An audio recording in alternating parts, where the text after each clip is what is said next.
Aliás, tem muita gente sambando em cima do imposto de renda.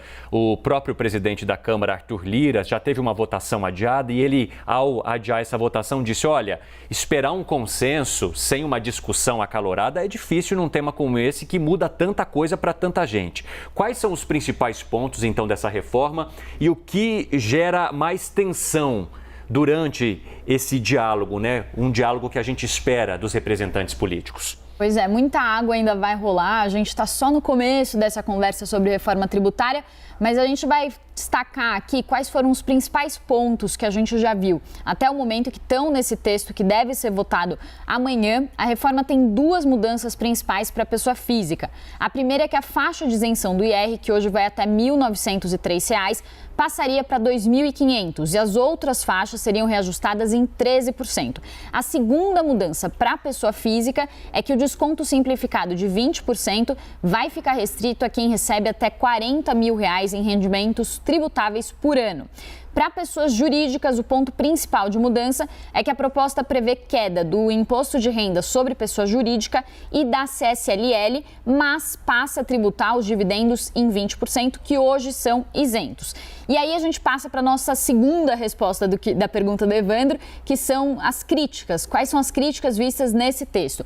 As principais críticas vêm hoje de grandes empresas e de estados e municípios. Os estados e municípios criticam a reforma porque eles ficam hoje com quase metade do que é arrecadado de imposto de renda sobre pessoa jurídica. Então, com essa redução do IRPJ, eles vão perder a arrecadação. Já as grandes empresas reclamam que com a tributação dos dividendos, no fim das contas, a reforma vai elevar a carga tributária. E aí as grandes empresas falam que é injusto só elas pagarem mais e haver isenção para empresas do Simples, já que o relator, por exemplo, prevê que o IRPJ, que a tributação dos dividendos seja isenta para empresas enquadradas dentro do Simples.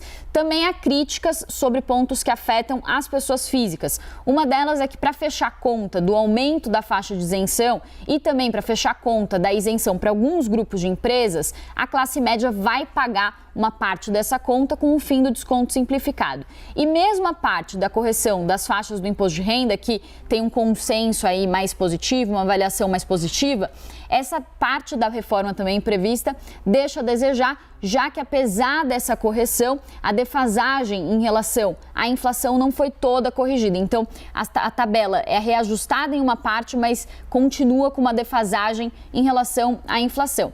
E aí o que acontece então é que amanhã a gente tem essa previsão da votação na Câmara, mas os deputados ainda devem discutir bastante texto, devem propor modificações, depois o texto passa para o Senado, passa por todo o trâmite, então a gente deve ver muita água rolando ainda. E eu gosto de uma definição que um especialista falou que assim, é como se fosse um cubo mágico, Paulo Bittencourt, que é um especialista que eu converso há anos, porque você vai mexendo de um lado e vai tentando deixar a cor igual de um lado e vai desajustando de outro.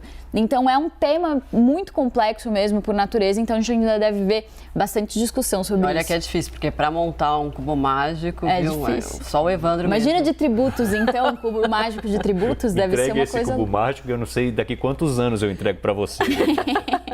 Imagina então esse texto. Bom, vamos acompanhar, Pri. Obrigada, até já.